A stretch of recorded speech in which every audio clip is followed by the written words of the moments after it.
Hey, Mark Beardick and Willie, how are you today, my friend? Happy BS Friday Live. Oh my God. You Aaron, know this guy? what's up, brother? How's it going? Hey, man, special surprise guest for the intro and at the end. Aaron Peterson came all the way up from Utah just to spend a little bit of time with us today. Aaron has been in the container business, the offsite business, in logistics a long time. Yeah. And it's funny. He's crouching. He's 7 feet tall, Mark. He walked into the motorhome and he had to do one of these so he didn't hit his head. But man, Aaron, it's great to have you with us today. Yeah, absolutely. Thanks for having me on. Yeah, Part of the intro here and things.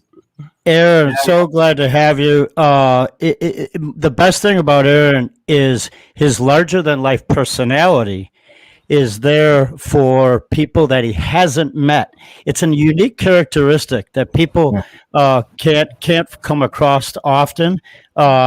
He welcomes you with open arms and creates a pathway. Aaron, welcome to BS Friday Live, brother. Hey, thanks for having me. Mark, it was amazing when you reached out to me, a year and a half ago when my Mini Casa was just phasing out. And, I honestly think to this day you reached out to me just because you wanted the name. I honestly think this. So you tell me. Absolutely not. I think both of us tracked each other a bit online, trying to fit things in and try to get a hold of each other many times. The name, of course, is beautiful, but the work you do, that's where the beauty lies. I love it. Well, I appreciate you always reaching out and mentoring me. And so when Dave told me he'd be up here in Idaho, I was like, Dave, I got to come up. And my wife sent up a really nice gift for him and the family. And so had to get up here and meet him. So yeah, awesome. Mark and I have never met. No way. We've never met, even to this day. We are like online dating lovers, man. We've met online and haven't been able to get away from each other since. Wow. Well, sometimes, Dave, a perfect match is better online than in person, right? That's right. When we shut it off, we shut it off. There's no back talk. No, I'm just kidding. Jen, I'm kidding. I know you're in the background. That was a joke. All right. So listen, we have a great show for you today. Aaron's going to join us for the intros. And then Aaron hopefully will come back and stick around and join us at the end as well. If anybody out there knows Aaron, I'm sure if you're following what Mark and I have been doing, you know Aaron's comments and even Aaron's posts. Super connected in the industry. Make sure that you check Aaron out, and if you're not following him, you got to go follow him. He's doing amazing things in the industry. So, with that said, Mark, what do we got going on today? We got another event. We are announcing more and more stuff every day on Dave Cooper Live. Go ahead, tell us about it. So it's super exciting. From the very first episode of BS Friday Live, we've talked about this magic word, passive house. And today we're really blessed because Passive House for All is the name of the conference coming up next week. What an incredible name. What an incredible conference. This is a hybrid conference, meaning not only can you attend right from your tablet, telephone, smartphone, I guess they call them, or computer, but you could also head over to New York, shake Ken's hand, and do it in person. So the North American Passive House Network, NAPHN, over this past year, welcomed Ken Levenson to the group. Many of us know Ken throughout the industry, and we're blessed by having Ken on today, as well as Bronwyn Berry. And man, I tell you, a lot of times we wonder how to kick things up a notch because we always need to create awareness because we're not sure who hasn't heard of Passive House, right? So we're going to learn the topics that are happening next week, which I can't wait to hear, even though I have the list. And the presenters are some of the best in the industry. When I use the word industry, I'm talking about the architectural, engineering, and construction industry as a whole. So Passive House is not separate from that. We're an inclusive group, and I'm thrilled, Dave. I'm very thrilled. Yeah, this is gonna be a super exciting show, and I'm really happy to be part of helping Passive House get their name out there, grow where it's going, because our industry all needs to come together. We talk about it all the time. We need to collaborate. Can you hear that bird? It's chirping. But we all need to collaborate, and we all need to take our industry to the next level. We can't do it by ourselves. So why don't we hop right into it? Let's do it. I can't wait anymore. I mean, I know I see them both smiling down there. Let's bring in Bron and Barry first, and then we'll bring in Ken right behind her. I'm gonna move some people around here. Let's do this. All right. Welcome, both of you. Thank you for taking time to join us today. Great to be here. Hey, Dave and Mark. Lovely to be here too. I love the accent. I always wish I had that English accent. It's South African, I'm going to tell you right now. South African? I wish I had a South African accent. And the best description somebody ever said was, I went to get my first permit for when I opened my first architecture design firm, and the guy at the counter at the City of Oakland said, "Honey, you sound like a cross between Queen Elizabeth and Scarlett O'Hara." I said, I'd take that. I love it. That's perfect. If only they had the ambition you have, right? Well, yeah. Well, that's it. So listen, everybody, we have a great show for you today. Ken's going to be going through a presentation along with Bronwyn as well. So we're going to learn a little BS today. We're going to learn a little passive house. We're going to learn about events. So this is going to be good. But first, Mark, we are live on LinkedIn, YouTube, Facebook, and we're also live on Twitch. Why are we live on Twitch, Mark? We're live on Twitch because Greg Ugaldi of the NAHB says we need to start training people and adopt the wonderful tech skills that they have into our BIM world. It's a perfect transition from Minecraft to BIM. And if you're looking for a place to call home, Passive House is your home. Yeah, for sure. All right, everybody, at Dave Cooper Live, we are bringing you the people and the processes that are doing it better. Our guests and topics include experts in building systems to building science, BS as we call it, building codes and the tech used to build it better. We are always seeking out the best and the brightest and discovering all of the ways that innovative buildings come to life. And BS Friday is all about all of those combined. So with that said, Mark, kick us off. Let's get this show rolling. What do you think? Well, I think for the folks that haven't met everyone yet, Bronwyn, why don't you take the stage, ladies first, and please share your wonderful life, your wonderful work, and then Ken, you're going to be next. That's right. We want to know everything about you from the moment you were born to this very moment in time. And don't leave out any of the good stuff from the hospital, or Mark, Willie's mom will call your mothers. All and right. She's been known to do this. All right. Brian, you're up. Go ahead. Give us all you have. You get 2 minutes to do it. Wow. Okay. So I got a pretty lively, I've had a pretty fantastically interesting life. As you hear, I'm South African, born and raised, fourth generation.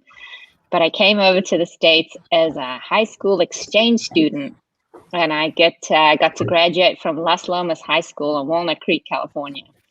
And I kind of ended up living with a couple of lovely families there, and I spent a wonderful year, graduated high school, did a bit of college, went back home and said, hey, US was awesome, but I think I'm happy to go back to South Africa.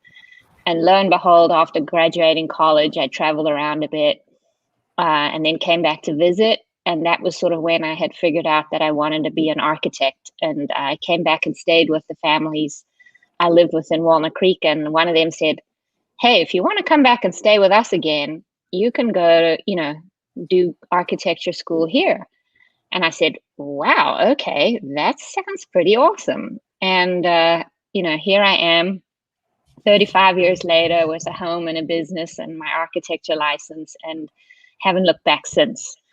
And that journey's been a really fascinating one because I, like many of you guys, I sort of took the hard route to even becoming an architect. And that has actually been a fantastic learning experience for me. I didn't end up graduating from architecture school because I didn't have the money. I was a foreign student and I was paying super high tuition. So I said, okay, I'm going to do this the apprenticeship way. And I found all these lovely creative ways to get the training and the learning that I really needed. And one of the things I did is I worked as a office manager at an architecture firm in the mornings. And in the afternoons, I started volunteering for Habitat for Humanity. And I ended up running the first all-women's construction crew in California. And I helped train 300 women to use power tools, first of all. We used sewing analogies and cooking analogies to use, to teach 300 women to use power tools. And we built a duplex in Antioch, and we rebuilt a house in Pittsburgh for disadvantaged families. All of us 300 women, and we actually raised the money to build them first. So we, soup to nuts, those projects were just foundational. And that was amazing training for me, because when you learn how to do things first, then the back end of how to design them makes so much more sense. I think there's a whole course on what you said right there about how you used skills that, when you were doing, I don't know how long ago that training was with women, but you said, hey, if you can sew, you can build. If you can cook, right? I mean, it shouldn't even be a conversation, right? But I think it's very interesting that you use that to help relate to our industry. And I think that kind of thinking is just commendable, because we need more women in this space. We will go further, faster with people like yourself, Bronwyn, helping lead the way and say, hey, listen, you don't need, guys sew. I sew. My wife sews nothing for me. I sew. I iron. I do laundry. Right? I do. I do. Uncle Sam taught me I better iron myself. I'm a Renaissance man. Is that what they call it, Mark? I don't know. But I love that, Bronwyn. I think that's a great story to tell, and that shows your true desire to help and be better. Thank you. Sure. Mark, speechless. So Ken, that's a tough act to follow. Training 300 people, 300 women is incredible. So you have the microphone, my friend.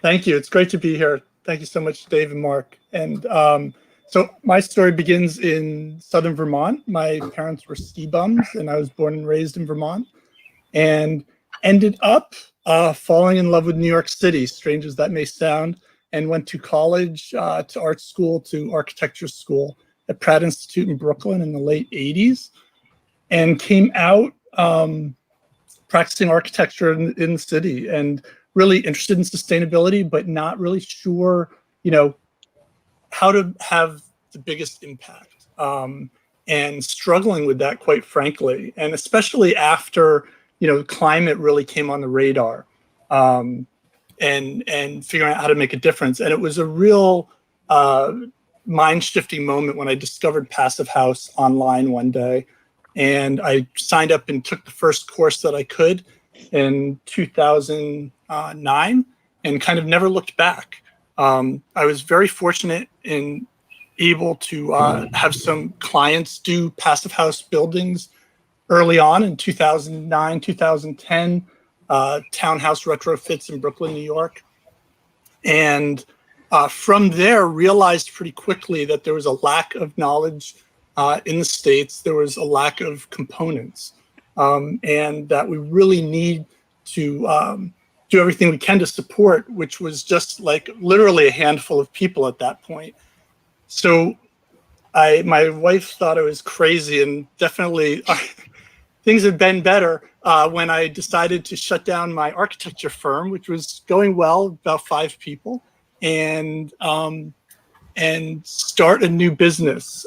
So I was one of the founding partners of 475 High Performance Building Supply out of Brooklyn, and we formed some early partnerships with leading European manufacturers and began importing products, and spent the better part of the last decade running and helping grow that company.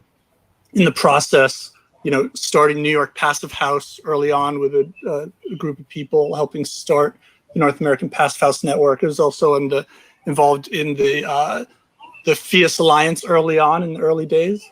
And just recently really shifted gears again and was able to step away from day-to-day management at 475 and step into the role of executive director at NAPHN. So I'm really happy to be able to take that on as a full-time position and really commit myself. We'll see how it goes. I'm excited about the future. So, Mark, I don't know if I can take any more of this. We have all of these overachievers on our show each week. How do I become an overachiever? Think of all the stuff that Bronwyn and Ken just said. I mean, just that each one of those is a show by itself. It's a great point. So, and it's really the crux of why we do what we do. When you're able to hear someone share the steps that they walk through, you realize that you can walk your own steps. And these examples are great. I've been fortunate to know Ken through much of his crusades, if you call them, right? Paths, adventures. You name the semantics are out there, but it's what sharing is all about. And this community is exceptional at it, right? It's supportive of, hey, I did this. It didn't work. It was an absolute disaster. And we got to go somewhere else. I did this, and holy cow, abounding in success. That's what this group does. And you guys are heartfelt because your work is actually your passion, and your passion is what moves us. So it's brilliant. It is brilliant. All right, everybody. Thanks for joining us. If you are just tuning in, we got a heck of a show for you. We're getting ready to start our presentation. But first, please hit that like and share button. Make sure you are following everybody you see in front of you right now, because they are sharing a world of knowledge, not just on this show, but every day in their lives. And we're always trying to grow. So please take this episode right now and share it. And if you are not a subscriber to our YouTube channel, where you can watch all of these shows, past and present, please go there and subscribe. All right, Ken, are we ready to tee this up? Let's hop into the presentation. Sure. Take it away, Ken. No, it's not up on the screen, Ken. You have it on the screen? I don't. We know it works because we already did this one. Oh, I see. Sorry. I thought it had been shared. Boom, boom, boom. So much for the drum roll. That's okay. Sometimes we need a lot of drum rolls. We're marching. That's right. Nicole Emilio says, pretty amazing. I love it. All right, we got it now. There we go. So definitely very excited about the conference coming up next week. Thank you again for having us, Passive House for All. And it's really out of a call to Passive House is no matter how much you think it's grown and there are new faces involved, we're still just scratching the surface. And there's so much more to do. And in terms of perspectives and communities and wanting to make sure that nobody is left behind, we really feel like we need to be proactive. And this conference is part of that effort. And not just in terms of the conversations, but in terms of the subject matter, in terms of how we're doing it. So this year is a hybrid conference. We're online, so anybody can join wherever you are, but also in person. And we're very fortunate that New York has handled the vaccination ramp up as well as it has. And we will be live in person at 125th West 18th Street, as Jen noted, at the Metropolitan Pavilion in New York City. So super excited. Everyone's invited. We have a BS Friday discount code there at the top for 20% off, which it's another part of making it accessible is making it more affordable. This is not a crazy high dollar conference.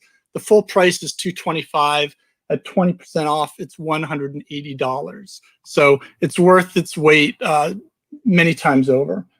Mm-hmm. But there's a great variety of content, and we look forward to digging into it. One I want to just point out here on this slide, because we're not going to come back around to it, is where one of the NAPHN members in Cho has been working with public school kids in New York City and learning the Passive House principles.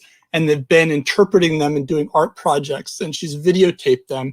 And so part of the conference is playing back the videos of the kids' interpretations of Passive House, both at the Boys and Girls High School in Bed-Stuy in Brooklyn and PS10 in Cobble Hill in Brooklyn. So a lot going on. I don't know, Bronwyn, if you want to add anything at this high level intro. No, I think we had some of the kids' videos last year and they were amazing. It was actually just one of the most charming things I've seen. So I'm super delighted that Ian is bringing the kids back again, because teaching the next generation about Passive House, we know, is so critical. And I think teaching and learning, as both you, Mark, and Dave said, that's our bottom line. We're an education organization at heart. And so, the learning experience is really where we find the most joy. And, that, as you can tell from my own background and from Ken's, being able to share that and making it accessible to everybody is exactly why we put a lot of blood, sweat, and tears into organizing these events. Yeah. Go ahead, Mark. I wanted to say, so when you go to the website, you'll find the conference and you'll find these videos. These videos are a much watch. So if you haven't heard of Passive House before, learn it from a child. Right? Hear their perspective. And if you have heard it before, you're going to love them too, right? They're brilliant videos. Yeah, they practically stole the show last year. I was a little actually hesitant to bring them back. They're so popular. They're really wonderful. Well, I think that's a good thing. And I think we should all look at everything we do from a child's eyes, because it'll shed new lights on how we look at things every day. Yeah, one other thing I wanted to add too, the brilliant thing about doing these conferences virtually and registering for them is that you can actually go back and watch them all later. So I'm sure Ken's going to talk about the 3 different tracks. But one of the things, last year we did our first all virtual conference because pandemic hit and we literally had to pivot 3 months. Huge scramble turnaround, but we pulled off probably the most epic online conference ever. And the best thing about it was that we could log in after the actual official date and watch the stuff that we missed the first time. And that's something that I think, is going to forever change how we conference, right? Yeah. I mean, Matt, here's how I see it going forward, and I agree with you, because when you go to a trade show or a conference, you have to pick what you want to listen to and see. But imagine if you can go to a trade show and meet the people you truly want to meet and shake hands with and have coffee with, but at the same time know that part of your pass is you can go home and watch the events that maybe weren't as important to you as it was to somebody else. That's where I think the value and the power is. You're spot on.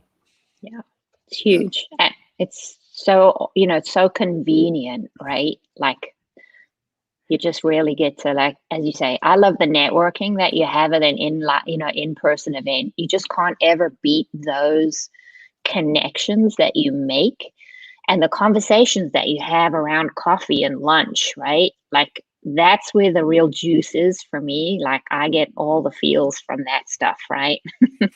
That's a perfect way of describing it, right? We're meeting our peers. We want to hear the topic they're talking about, but our upcoming project is being presented down the way, right? And they're going through these details. How do we go to both? Well, virtually. You just attend it later. Brilliant.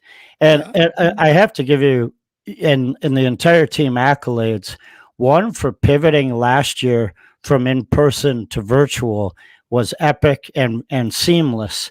It was perfect. But now this year, pivoting from virtual to hybrid, right? I can only expect that next year is going to be a cinch. So perfect. Yeah, we're definitely hoping to figure this out this year. There's a lot of lessons learned going on right now behind the scenes, and really feel that hybrid, if we could get it down, is the way of the future. That one last comment on it is to be able to have experts from around the world just plug in and not have to fly, not have to travel, and not have to depend on that. It is great to get together, but to have that option changes everything. So I guess, sure. the NAPHN conference operates at a bunch of different levels. We're really about educating a broad array of stakeholders in the building industry. So there are things for policymakers, there are things for builders, there are a lot around architecture, retrofit, new construction, big scale, single family. We really cover the waterfront and see those connections, see it at different scales, see it at different levels of process. And I think that kind of interaction and conversation, it gets everybody thinking more holistically about what they're doing, and gets them plugging into the bigger picture. And I think that's part of, in the container of Passive House, it really is kind of like a bit of a superpower and supercharge, because you don't need to figure out the world. You're like within this realm, and then you can really, really amp it up. So that's exciting. So there's a pretty broad array, and I think we'll jump in. Oh, the other thing I want to touch on is the format a little bit here. So it's really interesting. So in person, we're going to have 3 stages running in New York City. And there will be broadcasting out onto the internet. But the platform that we found actually came from a vendor who found this. Instead, it kind of stood out from everything else that they had experienced over the course of the pandemic in terms of the ease of use and interactivity in the networking. So it has pretty robust networking where you can see the other attendees, you can reach out to them, you can ask for a meeting, you can basically hand them your virtual business card, and vice versa. The online expo also has a quite robust placement for the vendors, and you can go in and see products, you can go in and see videos, you can set up meetings with them right within the platform there. And we are partnering with the Passive House Accelerator to have a social Thursday evening as part of that, trying to find that right mix and balance of bringing people together. So a lot of moving parts this year. It definitely feels like we're planning 2 conferences. I don't know, Bronwyn, do you want to note anything? We're going to dive into a little bit of the flavor of some of the topics. Well, I think the only thing I could comment on, Ken, have to give you huge props, because you've been juggling all this, since you came on board as our executive director. You've really taken the reins on that. And as you say, this sort of dual pathway of live and online, it's going to be what we had our test for our moderators, and everybody's heads were kind of spinning a little bit, but at the same time, it's like, dang, what an awesome opportunity to tread new ground.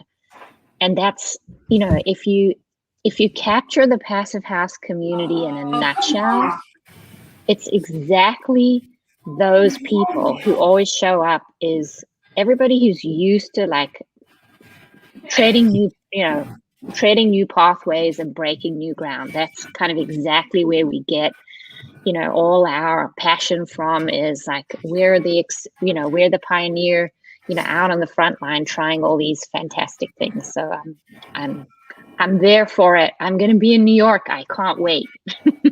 Yeah, it's going to be good to get back to all this stuff. So, all right, everybody, if you're just joining us, we are live, LinkedIn, YouTube, Facebook, and Twitch. We're going to be flashing comments on the screens, but we will also get the questions. So everybody just hang tight.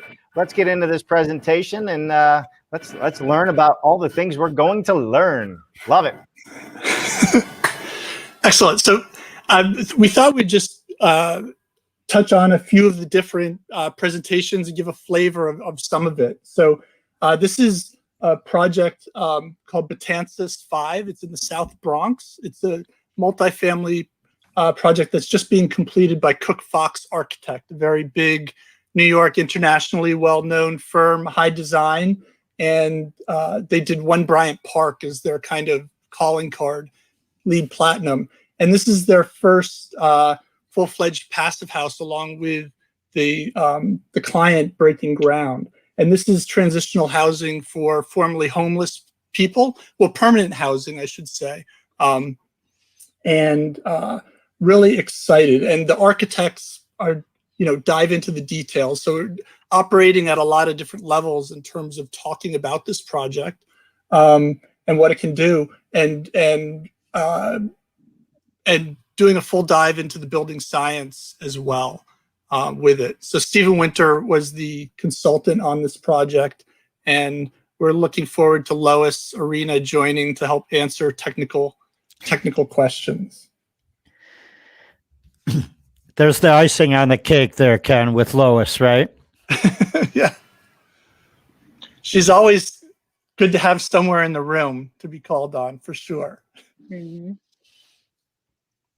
We're happy to have Lois on our board too, by the way. She's been our serving vice president, and powerhouse women really are a part of the feature of Passive House community. I'm always pleased to know that plenty of us there really representing.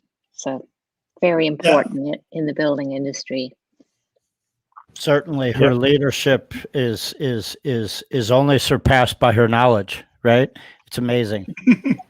Yeah, it is. And hey, Bronwyn, not for the deep discussion on this show, but I think connecting you with the PWB members, the professional women in building, at a very high level, so you can speak with them, I think could be do amazing things, because I really believe the PWB and what they're doing to grow awareness in this industry, they would be all over being part of better, cleaner building and passive house. So I think there's a match made in heaven. Thank you for making my mind think.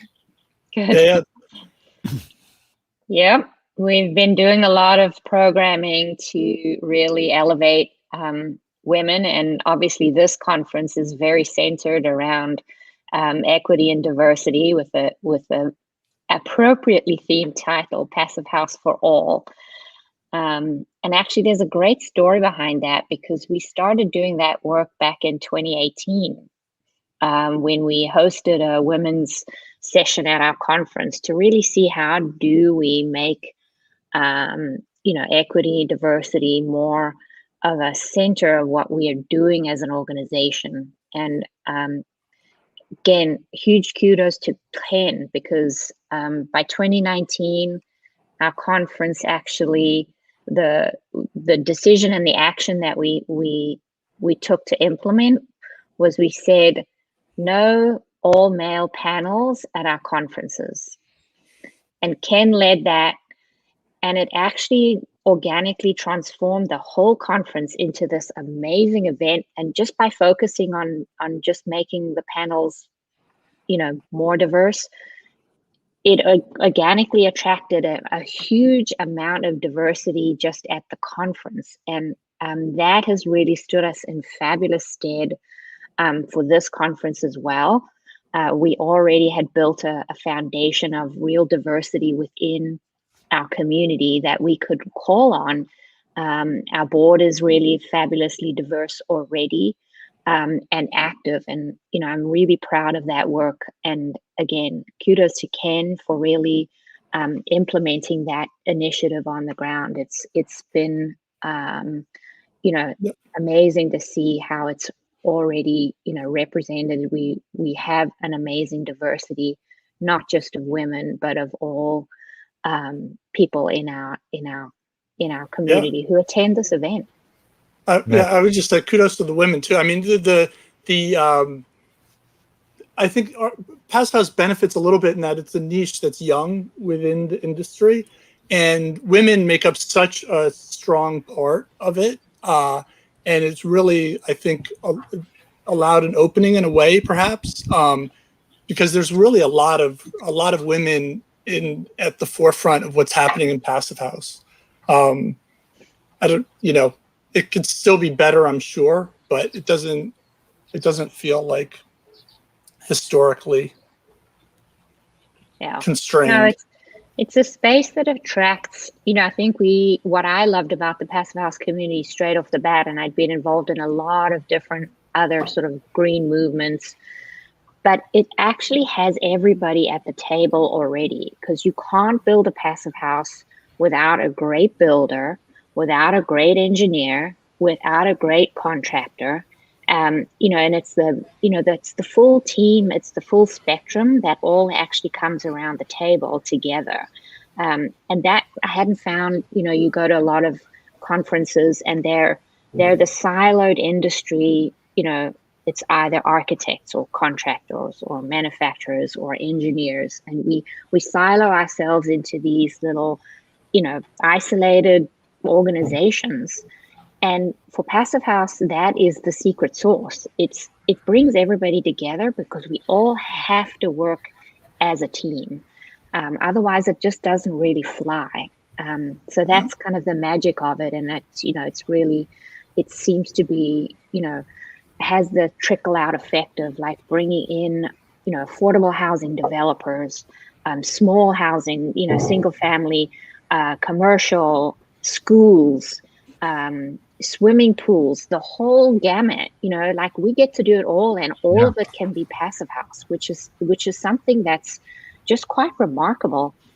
And one other quick thing is, sorry, I'm going to cut you off, Mark. No, I want to hear it. I hear it building inside of you. I want to hear it. You can't shut me up. You can't shut me up. But the thing that I also love about Passive House is I get to go everywhere in the world and I meet Passive House people, and we speak the same language, which is kind of like, how else do you go somewhere and get off a plane? And I tweeted about a bus when I went on a trip with my husband to Sweden, to Stockholm, and I made some tweet on thing about transport, and a Passive House guy said, "Hey Bronwyn, you're in Stockholm, let's meet for coffee, I want to show you my Passive House." That's funny. How cool is that, right? Yeah. I think Bronwyn, that's the tagline for next year. I want to show you my passive house. Yeah. I'd be careful what city and what conference you wear that shirt in. We're careful about our buildings, not about what we say. That's right. One aside, we don't mention it here in this presentation per se, but we're having building tours the day after the conference. 3 different, Sendero Verde is a giant multifamily affordable housing project going up in East Harlem, and some retrofits in Manhattan and Brooklyn. But one of the other secret sauces is really to the growth of Passive House is getting people in the buildings and getting them to feel it and feel the difference, the qualitative difference. And coming up later in June, towards the end of June, is the International Passive House Open Days, where people open up their Passive House buildings around the world. And it happens in June, and then it happens in November each year. And it's really a great way to introduce new people to it. There's nothing better than that. So if anyone's just joining us now, you haven't heard the word Passive House before. So this is not centered around a single family home. Passive House is a term, and it is applicable to large scale commercial buildings, multifamily buildings, municipal buildings, and houses alike. So the phrase is Passive House, right? HAUS, and it is inclusive of all building types. And the wonderful words of Bronwyn just now was, it's also inclusive of full teams, from architecture to engineering to construction, and then our manufacturers and suppliers. These teams come together early on to build the buildings virtually as a group, to go through the details that they will be coming up with and the sequencing involved, so that we're truly knowing how they will perform and how the steps are managed in order so they perform at that level. And then there's a wonderful third-party group that's involved in that modeling process and involved in that certification and testing process. These are these beautiful red doors that you see throughout. So If you're not familiar with that, we're not trying to step over what you know or don't know. That's why questions are always welcomed, because if you're thinking it, as is the person next to you. So we are an open forum. If we're over your head, let us know. And if you want more technical, don't worry. Bronwyn, she'll take you there. That's for sure. So Mark's absolutely right. No question is a dumb question for sure. Well, looks like we do have a question from Scott Fardman. You know, we're at 11:45 into our show here, so we're going to get to the presentation. But let's do a couple of questions real quick and then jump right into it. Mark, go for it. I'm going to give a quick question and an answer because we have more presentation to go. Scott Fardman, good friend, says, for Bronwyn and Ken, North America, are we pro FIAS or pro Passive House Institute, or is Passive House good Passive House, or is all Passive House good Passive House? Boy, I gotta say, like Coke and Pepsi, right? We're both refreshing, and I would say we're pro Passive House. Exactly. We're pro outcomes. We want high performance buildings, and you know, how you do it, how you get there, is not the biggest concern. From a purely mechanics point of view, from how we operate, we are, as an organization, affiliated with the Passive House Institute in Germany and part of the International Passive House Association. That said, everybody that works in the International Passive House, many people that work in the International Passive House framework are working in the FIAS framework as well, and vice versa.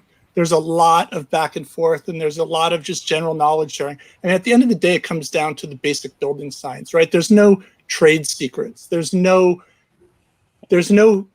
person behind a curtain doing magic tricks. This is not, tricks of the trade. It's really fundamental building science. And as Bronwyn was pointing out, it's about the team building. And that integration is where the really you get that leverage and the exponentially better performance out of the project. So really, and we have FIAS projects in the conference, as well as the international. So all is welcome. Ken, I always say diversity and options, right? Diversity and options. Yeah, we're brothers and sisters and brothers of the same family with a PH, right? Love it. Exactly. I love it. All right, Ken, let's get into this presentation. So we have the meat and potatoes all at the dinner table for all these guests that have joined us. And for those of you, I know there's some more comments and questions out there. Some of them a little snarky, Henry, that I got my English and my South African accents messed up. But, hey, listen. Listen, you can't tell if I'm from Pittsburgh, Jersey, or Georgia, can you? I know you're not from Pennsylvania. American mistake South African accents for an English shocker. All right, listen. All right. Okay, we'll talk about that. When you come over, we're going to talk about a Louisiana accent versus an Alabama accent. Challenge accepted. Nah, Henry always has great things to say, so we appreciate him very much. All right, Ken. All right, so I'm going to put your presentation up now. Okay.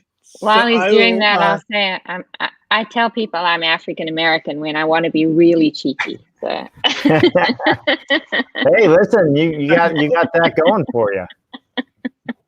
We welcome all continents. I love it. Beautiful. Yep. Yeah. Global. Sorry, Ken. No problem. So just to touch base briefly on some of the different aspects of what we're covering. Again, there's a broad range. We're not really showing it here. Encourage everybody to go on the conference website, which is naphnconference.org. Look at the full program. But so, for example, cold climates is where energy efficiency came out of, really, in North America. And Tim Ian, who's an architect based in Minneapolis, Minnesota, has been at the forefront of Passive House in the U.S. from the beginning, and has an evolution of working with it, and very highly skilled. And he has a wonderful presentation he's giving, going into the details, going into the whole process from beginning to end, how he's really looks at it at a high level, and the programming and the strategies and the team building, all the way through to the data collection. So it's a really nice soup to nuts package. And there's no lack of technical specifics along the way.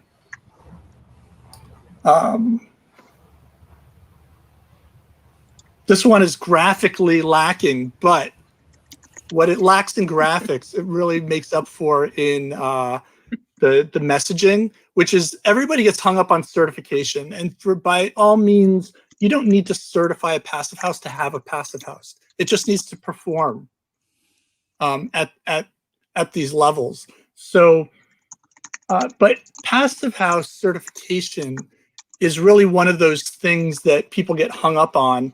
And this session is really about breaking through that natural kind of resistance and getting into the benefits of certification, how certification can work for you, how certification can strengthen the team, can make a better project, can really ensure that you hit the numbers, that you get the performance. There's more and more data showing that projects that are using the principles that are not going for certification are coming up significantly short, and that the certification holds the feet to the fire. But it's just too easy to take shortcuts when you're not being held to account in a very specific way. But that said, it's not about the punishment. It's about the support that the team gives. And from day one, and really internalizing that and see how you can really lift your game. And with the same effort, the same money, produce much better results. And I should note, Andrew Peel's a longtime passive house certifier, consultant, and a true expert in North America, who's doing that presentation. Here we have a presentation that is really interesting from the director of Exeter City Living, which is Exeter in the UK. They took on Passive House a decade ago, and they do a lot of construction developing within their city and have really been at the forefront of Passive House, which is spreading like wildfire across the UK.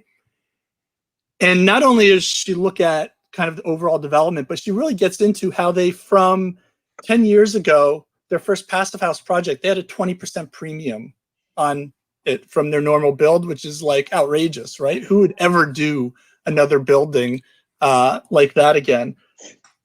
But they stuck to it and were able to get the premium under 5%. Now the premium is -3%. They're actually building passive houses for cheaper. And she goes into the different aspects about construction and delivery, about the team building. You hear these themes again and again, but really speaking from long experience and telling us how it's done. Great stories there, as well as how it's growing across the UK. I'll let Bronwyn speak to this one, which is a great marriage of operational carbon, which Passive House is tackling, and embodied carbon. So this is a project I have been championing, and I'm super proud of what we're going to be doing here. I'm not going to give away all the secret sauce of what's going to happen this session, but we have Kim Cheslak from New Buildings Institute talking about all the embodied carbon policies that are sort of emerging from across the US, where different regulatory frameworks are really looking to see how do we now incorporate embodied carbon into policy, because we know we have to do it.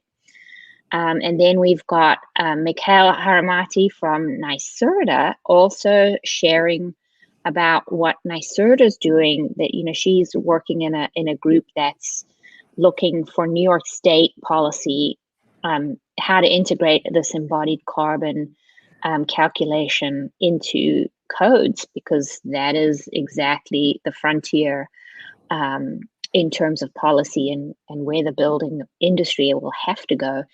And then we've got this super big announcement. As I say, I'm itching to spill the beans, but you're going to have to sign up to attend the conference to actually get the juice on it. Yeah, so there's a little bit of a hint of what's happening on the screen there. But yeah, those who show up and register will actually find out first. That's all I'm gonna say. Show up and register. I think that's what Bronwyn said. So just do it. You're wrong if you don't. I'm glad you don't reveal the secret, right? So it's certainly must have something to do with embodied carbon. If you want to be first, remember that's first with a PH. There we go. You got it. Yeah, and I think one of the tricks is, the folks who are pushing on passive house and high performance building are also inclined to think about embodied carbon and how do you bring those two things together and not have them be siloed, and really work on them at the same time, holistically, like we do with buildings in general. So that's where we want it to go and support that. With data and tools, which is kind of like another magic superpower of Passive House. We're kind of data nerds. We like the calculations, and even better, we love the verification. Yeah. So this one, to touch base on, is a tower retrofit. It's a real trailblazing project in Hamilton, Ontario. You may have heard of it before, but what I think is particularly cool, there's a layer of the balconies that you see on the upper left. They cut them off and brought them back and created Juliet balconies and got rid of these horrendous thermal bridges and be able to bring that building to a much higher level of performance. So a lot of great stories in this presentation. It's aesthetically pleasing. The part that I like is you have a massive structure that's been there, and they're taking this on, right? And so again, for the audience that's not familiar, this is not just for new construction. This is an existing multi-unit building. Yep. And the thermal bridge is transferred from that exterior balcony, bringing the temperature from the outside into the building structure itself. And so by removing that, and I'm assuming they had some sort of like a foam or mineral wool product added to the outside, then they gave the building a sweater, right? That's the simple term that's used. And so the energy costs related were predicted by their modeling and then later testing. And so if you want to know how much it changed, well, you can find out next week at the conference. And this goes back to Bronwyn, what you and Ken, you were talking about how important the team is. If one person does not do what they're supposed to do with their air tightness, their ceilings, their insulation, when it comes to that final test, that's where you start losing points, data, whatever you want to call it. And I think this is what's so valuable about it. And the other thing that I've learned from the show, Mark, I learned from you many times, is once people understand it, to include myself, it took me a while and I came around, it's a no-brainer. It's not that hard to do. You just have to follow the rules. So if you're thinking that your trades won't get involved, I'd be willing to bet differently, because it really is fun and it's really not doing anything different than they're doing. They're just doing it a little better. And I think that's the case. And if they understand why that works. And Mark, I truly understand that thermal bridging is not where you sleep in the house. I must have got that wrong on your post earlier this week. I love your comment. And so a couple of things happen with projects like this. My guess is there's a property management company that's familiar with the utilities. And now they're noticing the utility bill shift. And they're also noticing a shift in calls and complaints from the people of the building. So those are changes that happen. Then there's also sensors involved that are alerting them to problems that the building is experiencing. So they're able to rescue that problem before it becomes larger. And finally, Ken mentioned the trades involved. So when the trades take on a project like this, we all know that the following week they're on another project. When they go to the next project, they can't unlearn what they just learned. So it has a trickle down effect because the person over their shoulder sees all of a sudden they're tackling this issue differently. They're not just caulking and walking, right? They're saying, oh, how do I do that? What do I do that? And what do I do there? And so now their knowledge increases with the materials available to them and the craftsmanship that they want to achieve, they're able to achieve because they're taught by someone that knows a better way. And that's how we all learn. We learn That's from it. one another. There's a t-shirt. They're not caulking and walking. I mean, that's right up there with, I want to show you my passive house. Mark, we got to keep this show PG. We got to move on. Perfect. Where'd he go? I'll say tapes and membranes from now on. I won't say caulking. Then perfect. I love it. I love it. All right. Sorry to interrupt. Keep going there, Ken and Bronwyn. No problem. I'm not sure where I don't recall here. Oh, I think we've got maybe one more slide. Or maybe not. This is Emu Systems. Enrico is giving a presentation based pretty much on his experience in dealing internationally with Passive House and then dealing with the American construction scene, right? And so he's kind of bringing fresh eyes to it. And how is he relating to American contractors, builders, messaging, bringing it along, and again, back to the team building. How do they see value in it and interpret it that? So it really, like so much of human nature, there's tends to be a bit of resistance at first, and wanting to see all the problems in it and not the solutions necessarily. And how do you turn that ship and really figure out how you get the buy-in, and then see people really start to leverage it and localize it and make it better, and make it stronger. So this is really where this is coming from, and it should be a great presentation and conversation. I could say personally, Ken, different people land for each of us. So some of us might like this singer or this actor or whatnot. For me, there's different trainers. And the trainers at EMU, Mariana and Enrico, they land for me because they're completely agnostic when it comes to what to use. But they're not agnostic when it comes to the fact that if you're going to do it, you must go to Passive House levels. That just like Ken said, at one point in 2009, I'm going that direction and I'm not going back. Mariana and Enrico said the same thing in their studies and travels around the world. We're not going back, and we're going to stop doing architecture, and we're going to start training to have a bigger effect. Bless their hearts. Beautiful people. Yeah.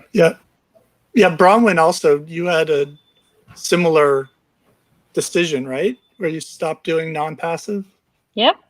No, I'm lucky to say, 2007, when I kind of discovered Passive House, I really, said, okay, this is, I've got a limited career that of impact that I can do, and I'm only going to do Passive House. And my practice is, the baseline starts at Passive House, and I literally tell clients, I'm fortunate to have people who seek me out, but those I meet sort of organically, that's the first conversation is like, I only do Passive House as the baseline, and everything else after that is gravy. But, and if you don't want Passive House, great. But, there's bazillion architects out there that can give you any other version, but I only, that's my criteria. And it's been really liberating. It sort of really sorts the wheat from the chaff, and keeps me focused, and I get to love every building I do. And, that's as a professional is pretty awesome. A slight twist on that too is early on, some people say passive house, what's that? Why do we need to do that? And so for some clients, never mention the term passive house. It's just like you want a really comfortable home, you want really good indoor air quality, you want low energy bills, and that whole package. And so this is what we do to have a really high quality building for you and your family or your employees, whatever the use may be, your students, and that can be appealing. And you don't have to go through that thicket of feeling like they need to buy into something. I know some professionals that will even certify the buildings without telling the clients. They'll just do everything because they want to do it right. So I'm full transparency, though. I'm like, it's in my business name, Passive House BB. So I love it. So Bronwyn, several years ago, when Ken came to Chicago, I showed him my crystal ball, and I haven't talked about it on the air yet, but something you said there brought it out of me. So if we think about buildings as the need to have a code base, right? So there's a code minimum. And then if we think about buildings that we're going to sell them. So we typically sell our buildings around 8 to 9 years after we move into them. So perfect. We have a real life example in British Columbia, right? Of the 2032 code is passive house without saying the word passive house. So anyone building a building today is going to be selling that building, or anyone purchasing a building today, roughly they're going to move out of there in 2032. So if you're building a building to get today, do you want that when you go to sell it to be behind the times or equal? So the code minimum is the year we're going to be selling it, not the year we're rehabbing it or buying it. So right now, today, the code minimum is actually passive house. We just don't use the right language. It's the right language. We just don't use it yet.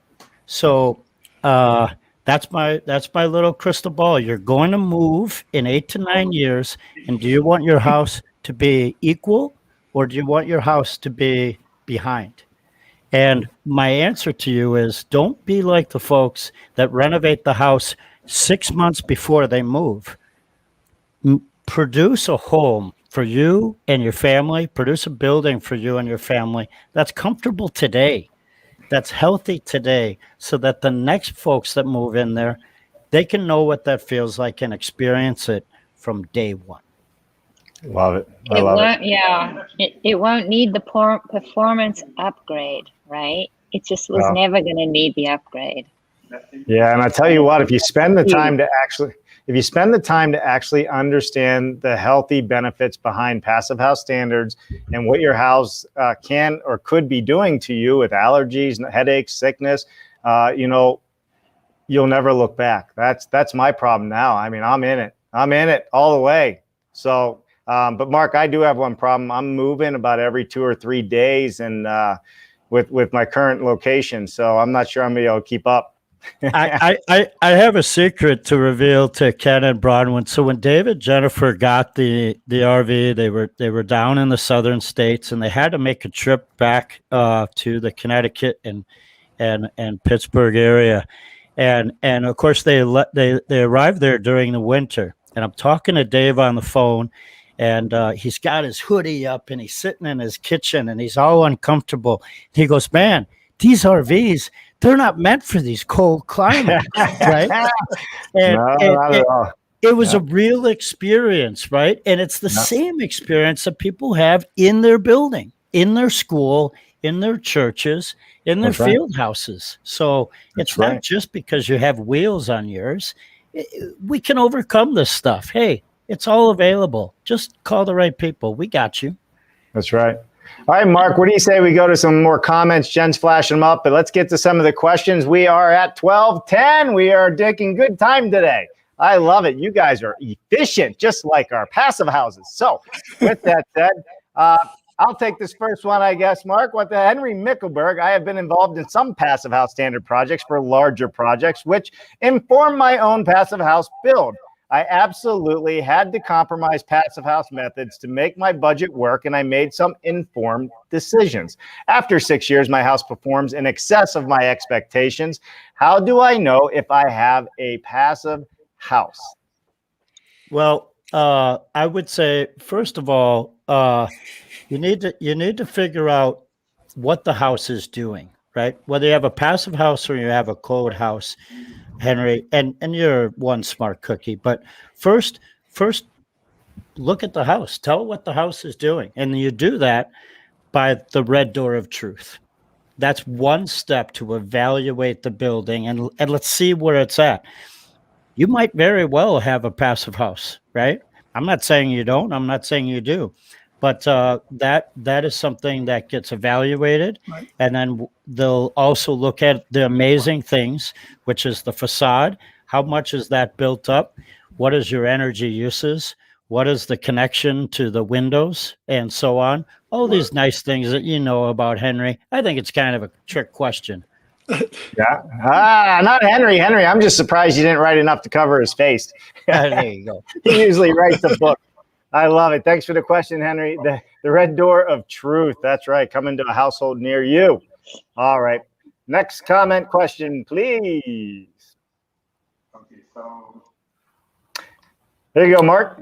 So Arash, I think we have a Zoom call coming up today. He says, good to hear passive house standard entering the mainstream. Absolutely. And like Ken said earlier, we have a lot of work to do, right? Sometimes when you speak in your groups, it's the only conversation you have. And sometimes it's still a foreign language. So it used to be that once a month, your area might have that topic being discussed. And now you have it in the BS Bear Crew on Thursday. You have it on the happy hour on Wednesday. You have it on the construction tech on Tuesday.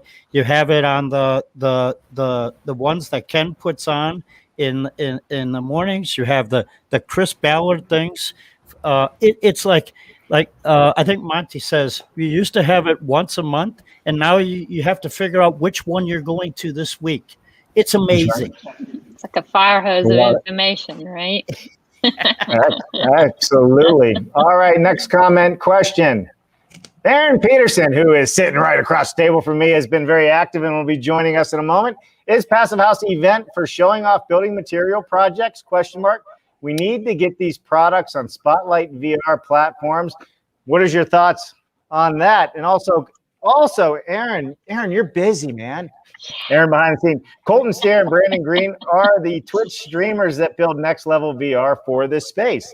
Interesting comment. I got to connect with Aaron, man. He's been dropping some fabulous connection comments in the chat. I've been writing them down. So Aaron, I'm gonna be looping back to Aaron is Aaron's a good friend. Go ahead, Mark. My short answer to that, Aaron, is a lot of times materials are not spoken about enough. So sometimes organizations are careful.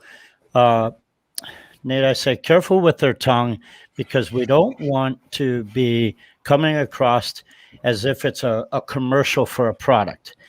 On the other hand, I want to answer it more directly, Aaron, and I'll say all those material suppliers and manufacturers are integral legs of the chair.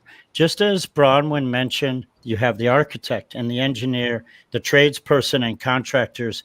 The other leg of that is the manufacturers and the suppliers.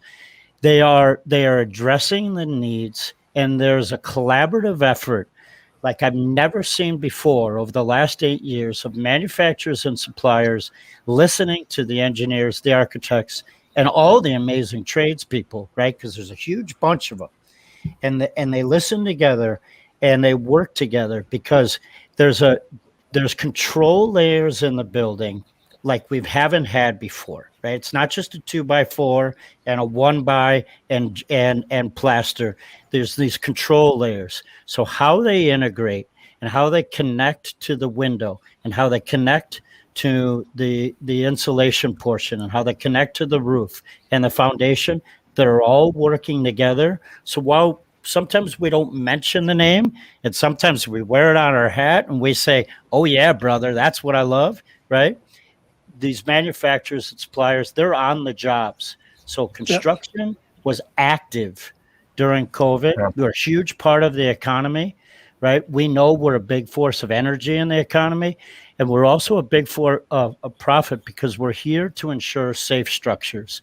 We all mean it. We all care about it. And those manufacturers sometimes should have a bigger megaphone, Aaron. They really should.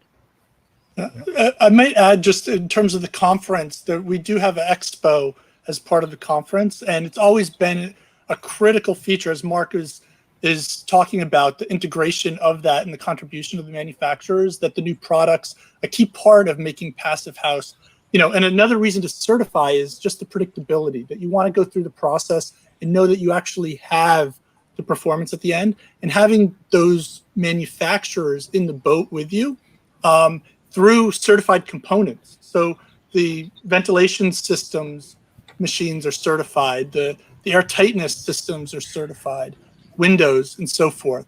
And dialing in on that predictability of high performance is critical in hitting the numbers. So the expo is really a time for people to connect, the what they're seeing in the presentations with the actual being able to kick the tires.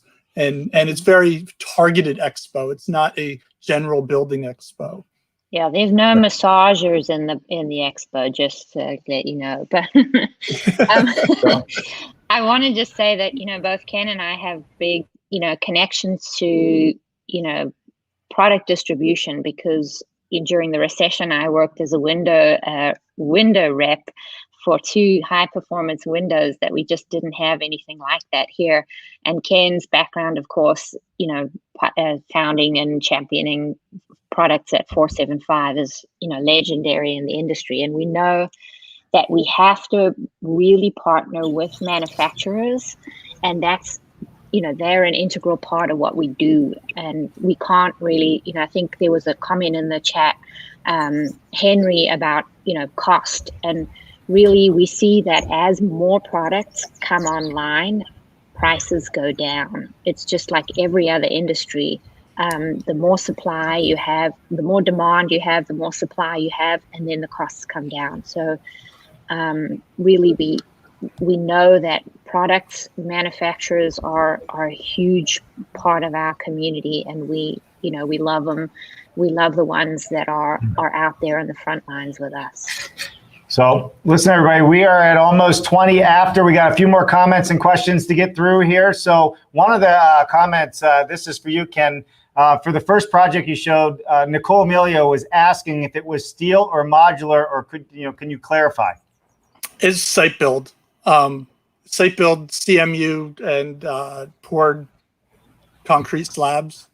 Good old-fashioned building construction. We do have a session that's comparing traditional site build to modular construction and the benefits and what we're seeing happening with that. And I think prefabrication, panelized construction, modular construction, anything that we can do to enhance the predictability of performance is a nice fit with Passive House. And we're seeing more and more of it.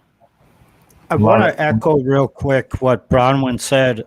So a lot of folks that are meeting Ken today are meeting him under the NAPHN. And what Ken and Flores and his team did over the years is not only bring a product in, but they created the largest library known to man, and that library is wall assemblies. So long before you ever got a tape or a membrane, you were able to see numerous wall assemblies from existing building stocks to ones you will be creating. And here's what they did, Dave. They launched it free. It's sitting on the website. Here's a wall assembly. If you're a contractor, if you're an architect, if you're an engineer, or if you're a competitor to Proclaim and 475, dive right in. Start learning. It's all free. It's completely open source, and it's moves like that allowed everyone else to say, That person over there is not sharing. I want to be on the group that's sharing because I bet they have more to give. That's right. Just like we do right here on Dave Cooper Live, BS Friday with Mark Bear, Naked Willie. All right, we got one more question, and then we're going to round it out, have a little banter with Mr. Aaron here. Andrew Wilkinson, passive house standards are a must to meet with global changes is a question. Passive house standards, I'm sure, are they a must to meet with global changes is what we should say. So thank you. I think it's kind of interesting because if you have a power outage, right? We had it happen in Austin this year. We had it in other areas. So a passive house by design, in simple terms, is a Coleman or an Igloo cooler, right? If you don't open the door, you're gonna be pretty darn comfortable in there. And if you have a couple more people over, you're gonna warm up because people are furnaces. Let's face it. And so if you're talking about the climate changing, right? Why not anticipate the change and not worry about your energy fluctuation? Because we've always had the price at the pump conversation, right? This is normal in North America, the price at the pump, hockey and baseball, right? So now we're having a conversation of the dog and the cat can lay anywhere in this square footage because it's comfortable everywhere, regardless of the climate shift out there. They don't need to find that thermal bridge is what you're telling me. I love it. That was fun. I had a good time with that. So, Aaron, you were busy in the comments. Obviously, you have a lot of background in building materials, supply chain management, and all of that. Bronwyn, here's Aaron. I know you guys are going to chat offline, but Aaron, what question do you have? So I honestly thought it was amazing. I also loved watching the show behind the scenes because I'm a huge fan of the show, and I know that Jennifer does an amazing job on the back end as well. And so, even when you guys got the show started, I love, the different things they do, which is so cool. But Ken and Bronwyn, it was amazing. I love the show. My questions that I would have for you guys would be, what you guys do the most of? What's your biggest obstacle right now? You can name anything in the world. And I'm a part of a magical network, literally a magical network that can put you in front of anybody in the world. Who would it be? Whoa. So our biggest obstacle, fear of change. Yeah, right. Yeah, that's a good one. I like that one. Seriously, it's just our biggest obstacles are in everybody's minds here, like just learning how to do something differently. And that's really the shift that we have to make. And I want you to put me in front of the Google development team in San Jose. They are building a huge city campus and they're only targeting LEED gold. Yep. Okay, great. I know the perfect person that will connect me to the person that will put you in front of them. So that's perfect. I like it. How about you, Ken? Hey, Brown, when I have a comment to that, when people say that they've always done it that way, the answer is not true. No one is sitting there with a handsaw and a mallet building a wall. No one is doing that, right? Even whether you're training of the 300 women, right? Whatever year that was, it was power tools. And today, they're battery-powered power tools. So anyone that says we always did it that way, give them a 12-foot saw, point to the forest, and say, go build. Because it's not true. We don't build anything the same. We have panels of gypsum, right? We don't have buckets of plaster. We have amazing resources. So Ken, your dream person and the challenges that you would like to overcome, Aaron is your unicorn. I don't know a specific person, but I would say coming along with what Bronwyn was saying about the fear of change, I'd dial that into figuring out how to step out of the incrementalism of the code updates and going to the end game. Because what we're seeing now is so we see in states, and really what we need are really tight carbon targets in terms of policy. And in New York, we have Local Law 97 in the city and such, where the buildings have to meet such stringent carbon reduction goals in the coming decades that it makes sense to do a passive house right now, because you meet them and exceed them and protect yourself, and it will be less risky to do a passive house. And to find those mechanisms and the folks that can engender those mechanisms, because the code is a road to nowhere. And Passive House, we can do it today, and it will future-proof your building for the next 100 years. You know, Yep. and you're done. Yep. I'm going to give you two names, Ken, right off the bat that I will give you. Devin Thorpe is one of them. He's the only person I know that's literally interviewed Bill Gates and the other gentleman in the Rotary to kill polio. And he's big. He's a huge carbon guy. And so I'll connect you with Devin Thorpe. He's amazing. And then the other person is George Sullivan with Net Zero out of Chicago. He's the only person in the U.S. that has the approval from the UN to do ESG carbon UPC GSN1s to put products into Europe. Only one, and they have to have the whole carbon from the blockchain in the product in order to do it. And so I'll connect you with him as well. And I think he'd be a great person to help you drive that. Aaron, I have to look back through my old photographs, and it's probably on my ex-wife's computer, but I think I have a photograph of Ken and George. I think so. I think I have a photograph of you two back in the From an day. old conference a decade I ago. love that. Yeah. That's perfect. So you already know who I he haven't is. talked to George in a decade, so I It's would be full happy circle. to reconnect. Yeah, awesome. I love it. I love it. All right, everybody, that is it for the show. But tune in tomorrow, 9 a.m., Coffee with Dave, and learn more about a free ticket to the Passive House event that is coming up. We will be giving it away. Mark, I haven't even told you this yet. I have a spinning wheel program that we will bring in. So if you join the show, we will give you a special hashtag to use, and it will spin and spin and spin and spin and spin and randomly pick one of our guests to have a free ticket. So join us tomorrow at 9 a.m. for that. We will be giving away a ticket to this event. Thanks to Kent and Bronwyn. We were chatting behind the scenes, having some fun. I think it'll be a lot of fun, and hopefully we can grow awareness so more people attend. Wonderful. Bronwyn and Ken are on LinkedIn, and you could find them through their website. And next week we have Lisa Render, a good friend of all of Lisa ours. Render. On. I wish you guys a great success with your virtual and physical hybrid conference. Passive House for All is one of the best brand names I've heard in my lifetime. Coca-Cola is jealous. So bless your hearts, Aaron, Dave, Bronwyn, and Ken. Have a blessed day. Yeah, Thank you. and everybody Thank you else very much out for there. having Thank me. you. Thanks, guys. Thanks, everyone, for Thank tuning you. in. We'll see you tomorrow at 9 a.m. Coffee with Dave. And I have a new coffee mug I'll be drinking out of tomorrow. So send us your coffee mugs, and we will promote you on Coffee with Dave.